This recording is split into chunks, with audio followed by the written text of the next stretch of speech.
On July 23, 1993, James Jordan, father of Michael Jordan, was returning home after a long day playing golf, and while traveling down either Highway 74 or I-95, he decided to stop at Equality Inn Hotel to park his car and sleep in the parking lot. Now, why would he do this? He was in a brand new Lexus, and he was Michael Jordan's father. Surely he had enough money to get a room, and he probably did. But this was a common practice back in the day. Obviously, this was the first thing that struck me as odd about this case. But my father, who was about 15 years younger than James Jordan and a former truck driver traveling across the country, also assured me that this was a fairly common practice back then for people going on long trips. Now, because this happened so long ago, it's unclear where Michael Jordan's parents were living in 1993. The earliest record I could find was his mother living in Phoenix from 1995 to 2001 when she put her house on the market. But Jordan parked his car at the hotel in Lumberton, North Carolina, a small town only an hour away from Wilmington, the town where James Jordan raised his family. He had likely been to Lumberton many times before. The town had actually just become famous when two men held an office building hostage in 1988, not to steal anything, but to force the governor of the state to investigate corruption in the local town government. Now, this stemmed from the booming illegal trade in the town, as well as police allegedly stealing evidence from lockers, and even nepotism to the point where the sheriff got his son a job as the deputy sheriff, who then proceeded to delete a man during a traffic stop but was quickly given self-defense, and the case was dropped by the district attorney, who was also a friend of the deputy sheriff's father. So needless to say, there was something weird about this town. Now, it was while James Jordan slept in the parking lot of this small weird town that two men, 17-year-old Larry Demery and 18-year-old Daniel Andre Green, were creeping around the hotel hoping to rob someone as they left. But the pair stopped when they noticed James Jordan's Lexus. Allegedly, according to court documents, they believed the 56-year-old James Jordan to be a street pharmacist, so they chose him as their target. They then walked up to the car and did the deed before stealing the car and allegedly driving for almost an hour while James Jordan was still in the vehicle before dumping him in the town of McCall, South Carolina. Now, Larry states he was just there to steal and that he watched Green commit the act for, quote, no reason. And the fact that Green was found with one of Michael Jordan's championship rings when he was apprehended, as well as more of Jordan's possessions, seems to definitely point to him playing a major role. But despite the evidence against him, Green was granted an appeal, with his supporters citing a negative match on blood evidence from the case and James Jordan's cell phone. The very thing that helped the police track the two men down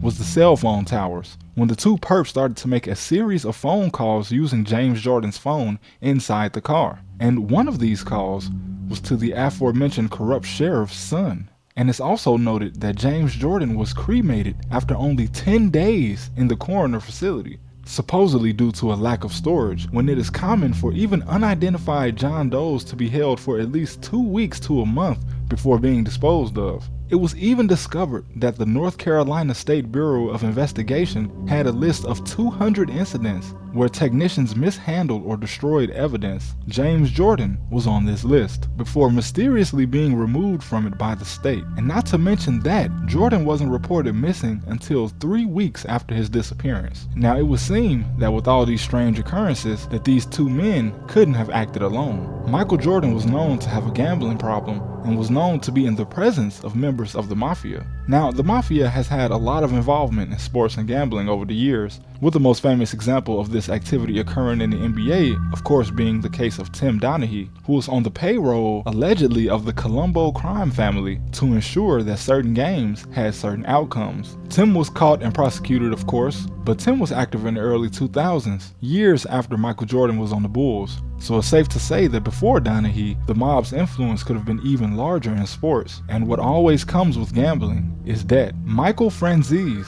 a former underboss for the Colombo family and one of the most powerful mobsters of the 80s and 90s, at one point pulling in $8 million a week from his schemes, like all mobsters, was eventually arrested on racketeering before testifying against other mobsters, being released from prison. And upon his release, he decided to tell his story. Now, it was always speculated that Michael Jordan's first retirement in October 1993 just 2 months after his father was discovered wasn't his choice after all, and that the NBA suggested that he leave to save his own image as well as that of the league. You see, the public knew all about Michael Jordan's gambling and mob connections, and rumors had begun to surface that Jordan was in debt to some dangerous people, and this may have been the motive behind what happened to his father. Michael Jordan was the face of the NBA, and his own gambling problem was threatening to tarnish the golden boy image he has worked so hard to build up. Michael Franzese, the former underboss, seems to back this claim up. He claims that after his trial and sentence, once he officially retired from the mob, he was actually hired by the NBA to speak to rookies about the danger of gambling. He claims that he was told 2 things. The first was that unnamed people inside the NBA told him that Michael Jordan was being forced to retire. The second thing is that it was always a part of the plan for Michael to come back.